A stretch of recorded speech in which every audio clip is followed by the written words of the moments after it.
Hello everybody, Ray Hiltz here, and welcome to another episode of the Ray2Go show. Today we will be discussing ageism in digital marketing. And yes, to look at me, you're going to say, well, he's got a vested interest in the subject. And yes, I do.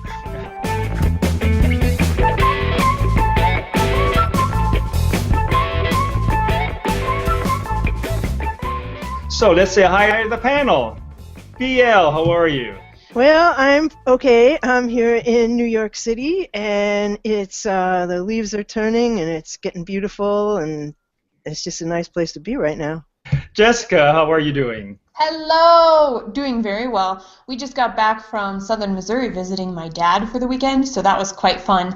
And as beautiful as it is here, cool and crisp, but not so cold that we're shivering and cuddling up with our blankets yet. Randy, you're down south. Is it chilly or?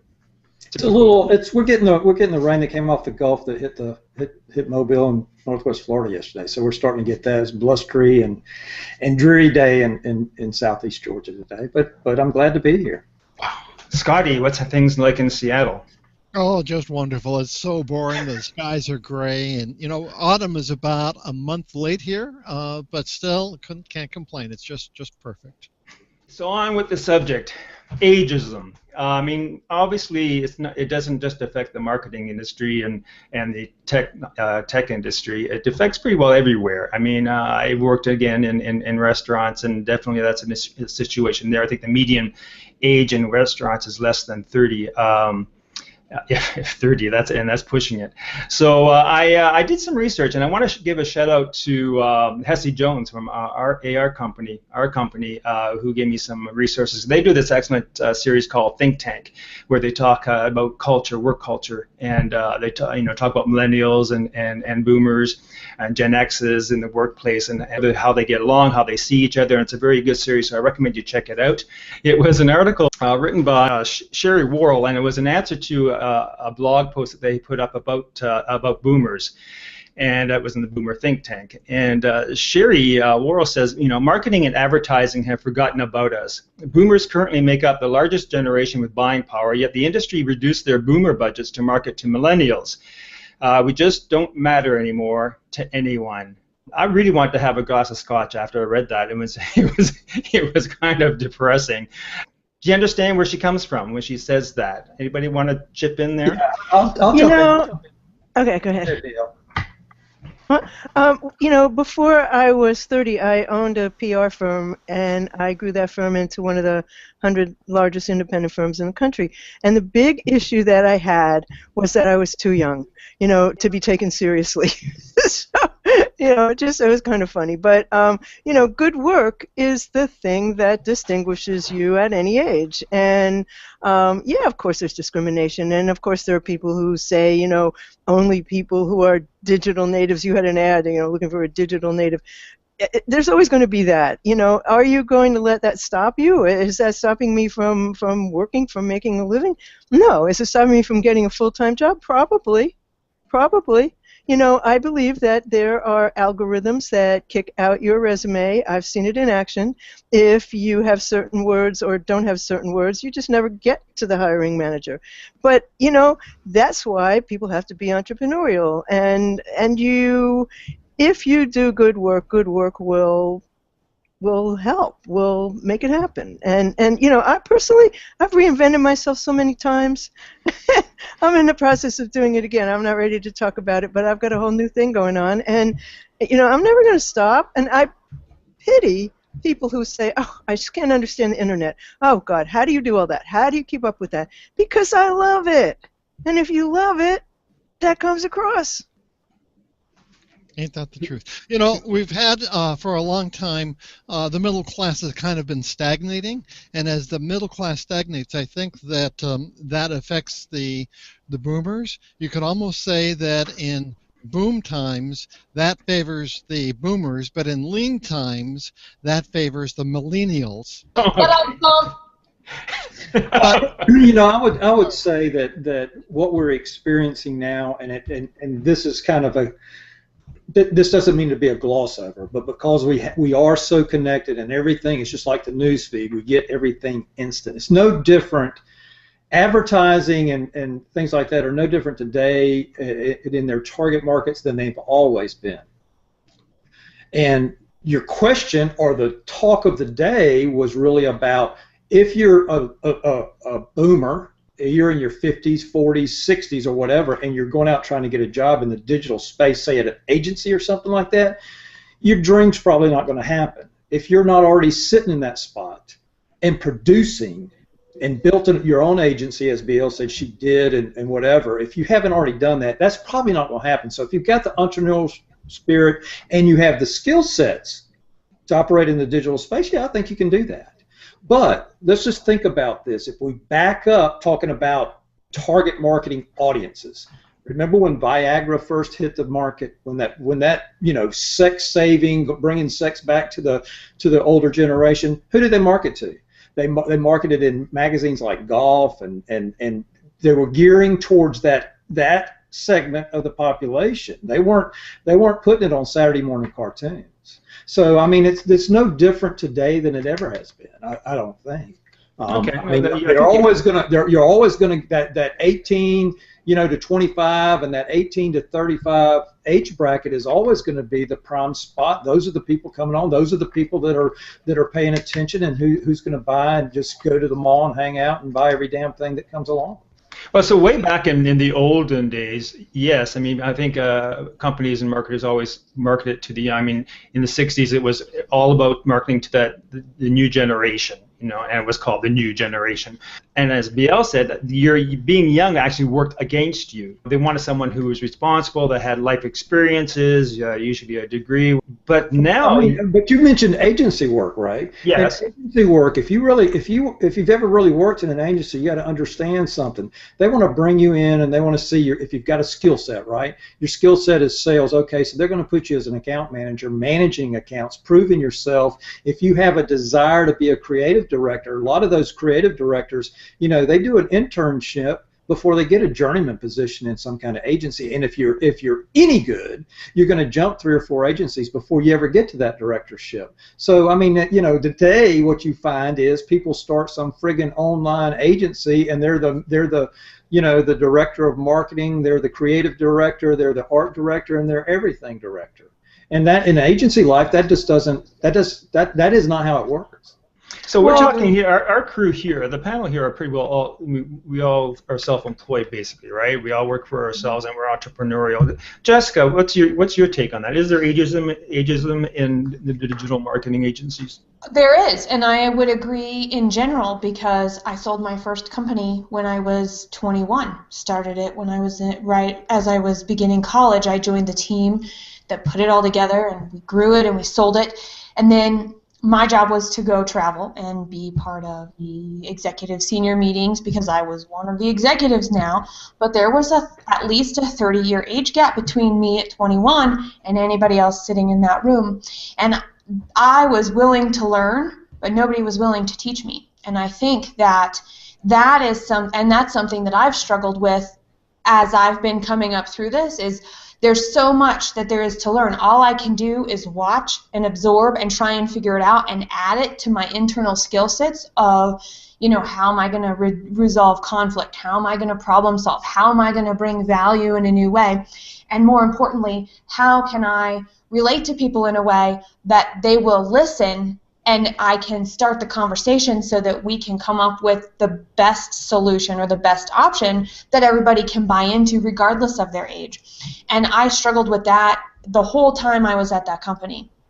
And that's exactly what we've done to ourselves, though. In my culture growing up, I mean, like I said, you would come in as a junior thing, and then you had that mid-manager or executive level manager, and they kept Jessica down there. They didn't want to share it. And then because of the sweep of baby boomers, and somebody looked around one day and said, "Holy crap, man, we're fixing to lose a lot of raw talent here. We haven't passed that talent down to the next people." So some of these millennial groups, these younger groups coming in, they don't have walls. They take the silos down and they share information, and they don't worry about titles. That's not happening. Well, it might not be, but that is how you overcome that. I agree with you, and being on the other side, I would completely 100% agree with you, Randy. And in the sense that I think kids that know it all, and I guess in this group I still am the kid, so there's a lot for me to learn, and sometimes I take on that, well, I know it all still. Well, part of that energy, part of what creates a relevance and part of what creates an opportunity is the willingness to step back and say, no, I don't know it all, or I don't have to have the answer. I just know who I can go talk to. And that's where, there's this book that I read to Carter called I Like Me. It's about a pig, and this pig walks around and she's like, I like to make cookies by myself, and I like to ride my bike by myself, and I like to work by myself, and man, do I make messes by myself, and boy, do I mess up by myself. But I get up and I try again and I keep going, and I think that is something that's timeless and ageless, that if somebody who is in a boomer group recognizes somebody who goes, oh, there's a little bit of that ability to want to learn. There's a little bit, there's something there, and they're open to receiving some wisdom.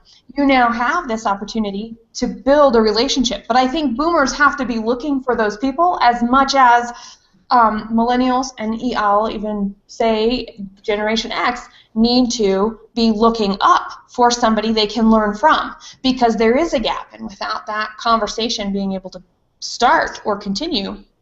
So I want that book, and to quote Samuel Jackson in Pulp Fiction, which I watched the other night, that sounds like one charming freaking pig. Well, what you're saying, Jessica, reminds me of the photo, the meme I put up from the Oscar Wilde quote, I'm too old to know everything. Mm-hmm. And it's true, right? I mean, as you get older, you understand, you comprehend what you actually don't know. And I guess we're agreeing that there is ageism, and we want to talk about actually getting work as opposed to, because I think probably the way that we have to deal with it for anybody over 40 who wants to get into marketing, you pretty well have to do it yourself. It's going to be hard to break into an agency, and in digital marketing, it seems unlike size, age does matter. And I think that it's not so much how we feel about ourselves, but how others perceive. And there's a couple of things that I saw when I was doing research, and some stereotypes about older workers are, one, they're too set in their ways, they're too expensive to employ, and they're not tech savvy. So who wants to address any of those? I think all of those are relevant and probably for the most part generally right. I mean, now if you've been fortunate enough to go through a career and you have some income, or you have some savings, and you don't need a job, and you're willing to take a job at $25,000 a year or $30,000 a year, then you probably can get a work. You might can find a job. If you're 40 and you're an old white guy at 40, it might be difficult, but you might can.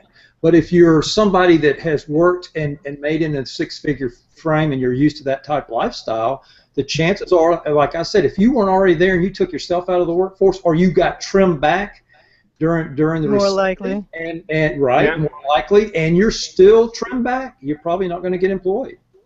Well, you said something before, Randy, about agencies, and I think there is a difference between the advertising world and the marketing world, because in the advertising world, you're 50, you are gone. I mean, you are not going to find somebody getting a job at 50 in an ad agency, no matter what their skills. That is not going to happen. Well, I got a couple of friends that are over 50 that are in agencies, so I mean, that just got their jobs. No, and I said that. I said that. To be clear, I told you, you're not going to get that.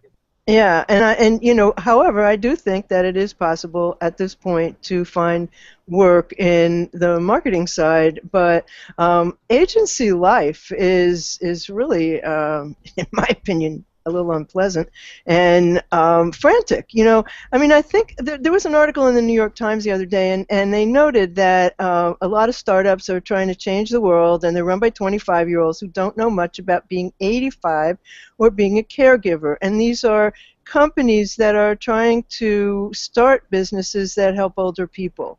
And, there's that perspective thing.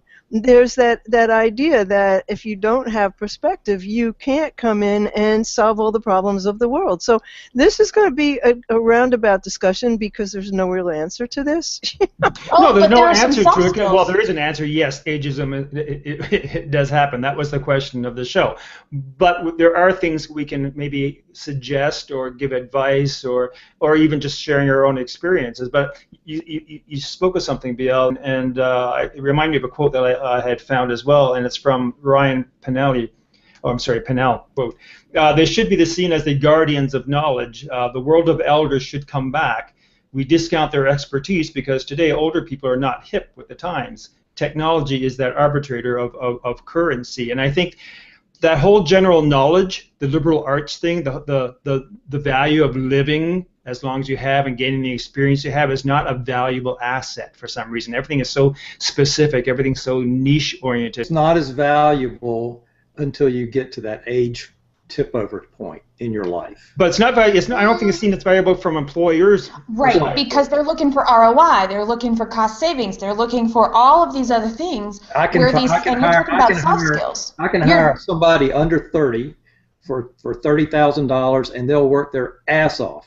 Right. Or I can go over there and get Randy, who really wants to be paid $75,000 for the same damn job, and he's not going to work his ass off, you know. So that's the perceived value. But he won't need to put in as many hours, and he won't have marketing emergencies because he has experience. That's not the way business. That's not the way. Well, but that's the way the world is. That's a fact. Yeah, well, that's not the way business is. So as a person, wherever we are in the workforce, wherever, like my age or your age, there are some soft skills that come into play here. Overcoming adversity, and part of overcoming adversity is having the courage to recognize, wow, crap is going to happen. So how am I going to handle that? How am I going to personally take that on and respond to that and show up the next time? Am I going to get up or am I not? And I think when we think about some of those things and we're looking at the agency, we can recognize where the adversity occurs, and being the cool problem solvers that we are, tapping into that creativity, tapping into, okay, how is somebody doing something, and what does my experience, what does the wise information that I have gathered in my head and observed, how can I do this differently for them? How can I add value? How can I bring something that they're missing? Because it's when a specific need is being met, just like finding clients. We're talking about being in the job here. It's finding a job is the same way. What can we do to add value, which requires a lot of research and a lot of time and a lot of willingness to build relationships to be able to overcome that adversity?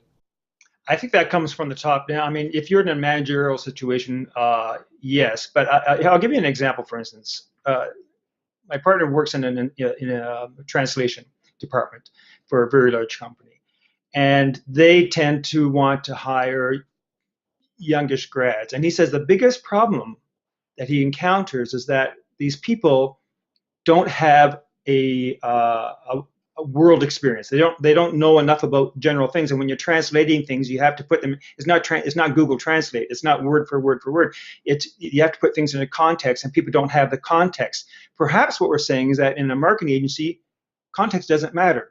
Maybe you just have to be able to do a web design, or you have to do a project or that kind of thing. Maybe employees don't want or don't need that kind of experience, and maybe we shouldn't even be looking at digital marketing as a career choice if you're definitely over 40. Well, here's an insight I had from my very first career, which is in broadcasting and in radio, and that is that you've got tons of small market stations and you've got young people. And Randy, you were just absolutely right on target, because you've got a young person who will work twice as hard for half the money and on weekends, and then there'll be the vacation time that they will then go out and market themselves to other stations, and they go up the ladder kind of horizontally.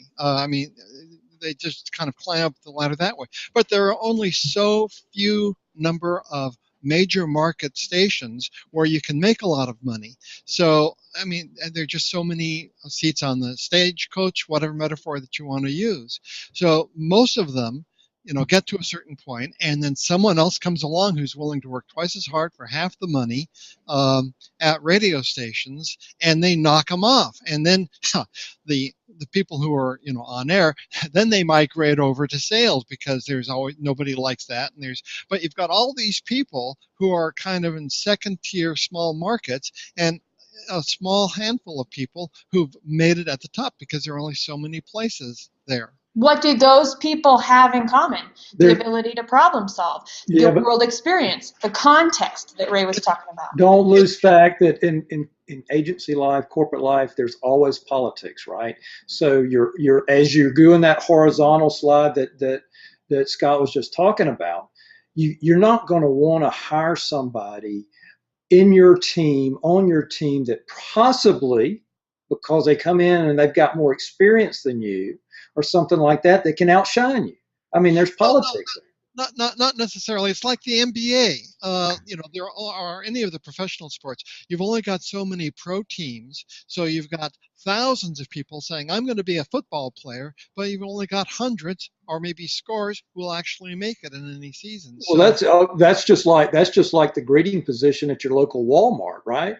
They need a greeter. How many applications do you think they get for that greeter position nowadays? I mean, it's just it's massive. The demand is there. But what you just said about, you don't want to hire somebody who might outshine you, I think the smartest leaders do. I think the smartest leaders are hiring their replacements. That goes back to what Scott just said. There's only so many there. So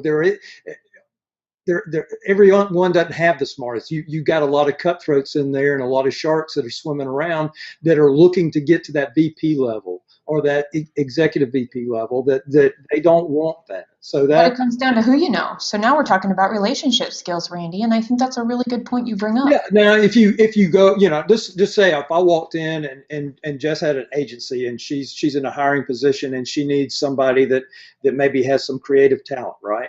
And I say, hey, and I position myself that I am of no threat to her. In other words, I just want to come in, I want to work.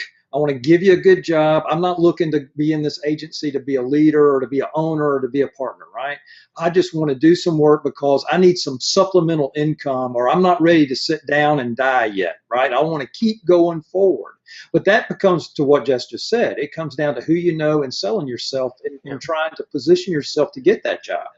But I'm not so sure why are we talking about agencies, because I think we can agree that agencies are pretty much the last place that older workers are going to find work. I think we need to talk about the situations where work may exist, and I think that is actually at a corporate level and in a much different situation than agencies.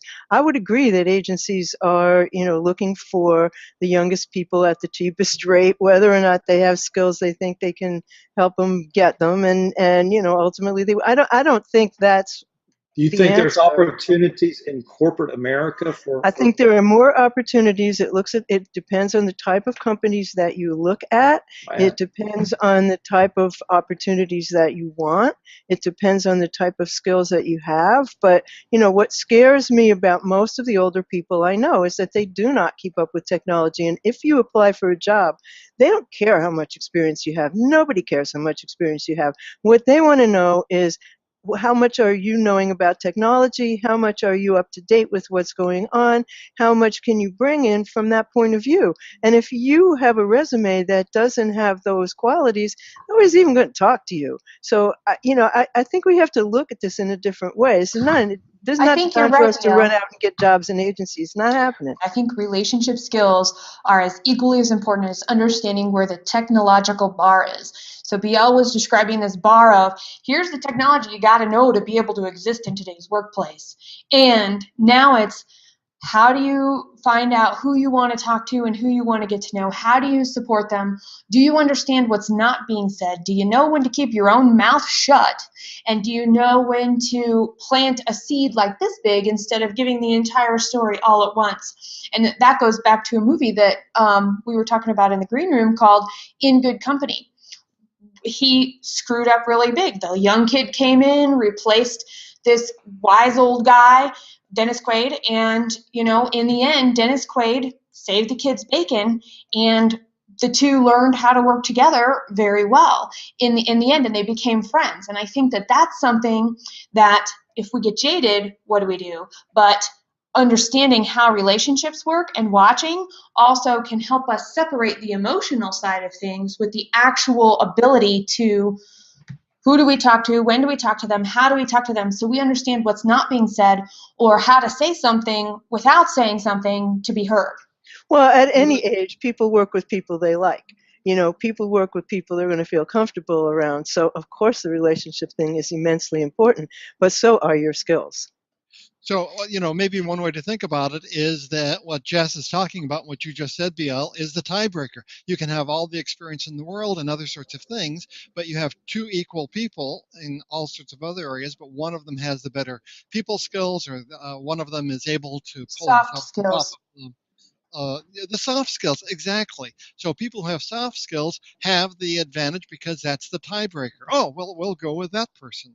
Okay, so let's, before we close up, we only have a minute to go. I'd like to ask each of you to give someone out there, one of our listeners who, has fallen in love with the whole social media marketing, loves what they're doing, loves blogging, but they're over 40 years old. What advice would you give them if they want to make a living in this kind of discipline? Well, I'll pop in first, and that is that in the real world, lots of things count. Who you married, what you look like, all those sorts of things. In cyberspace, as opposed to workspace, that's a lot less. People care what you can do and how you can do it. It's more of a meritocracy, I would say. So ageism plays less of a role, I think, in cyberspace because you can get away with, all sorts of things as long as you can produce and you have the quality that BL and Randy and Jessica were talking about. And to put a profile photo that's 20 years earlier. I think. Hey, Scott, Google search thinks I'm a 54-year-old man. This is fine with me. Yes, Randy. I think Scott is exactly right. I mean, he gave a good, and I would say that, I'm a consummate learner. I'm learning something every day. I've always approached my day as, what can I learn today? If I can pass something along, fine, but it's more important for me to learn something, right? And if I'm learning, I'm advancing. And in today's time, you've got to be learning. So if you want to work in this digital space, immerse yourself in it. Find as many connections as you can. There always seems to be a lending hand out there that'll pass along some tidbits to you, and that's easy to gobble up. But don't get yourself bogged down in thinking that you know it and that you can sell it, and unless you really can sell it. I mean, that's the problem, because what Scott said, it is very easy to diagnose and find out if they're just a veneer there. Okay, Jessica. To add to the wisdom of Scott and Randy, I'm going to go back to, who do you need to know not online as much as you know online? Because the following online is great, but who you know in your local community, who can you call up for advice, who can you call up and ask for referrals, basically. Those people are as equally as important. Thank you. Okay, BL, you get to close the show. Well, I would definitely agree with Jessica. It is all about who you know and what your relationships are and who'll go to bat for you. But, I believe that staying up to date with technology is rule number one. And if you don't do that, you are not going to work in marketing. Great. Thanks, all. This was an amazing show. Lots more to discuss, but we have 30 minutes, which is probably a blessing because we could go on for all day. But if you want to talk more about the subject, join us. We have a blab, post-show blab, right here. Just go to Blab. I am Ray Hiltz, and join us. We're going to be there in about just a couple of minutes. Randy is going to be co-chairing. And thanks for joining us today. It's always a pleasure. Send your ideas in for topics that you'd like to hear. And take care till next week. Bye-bye.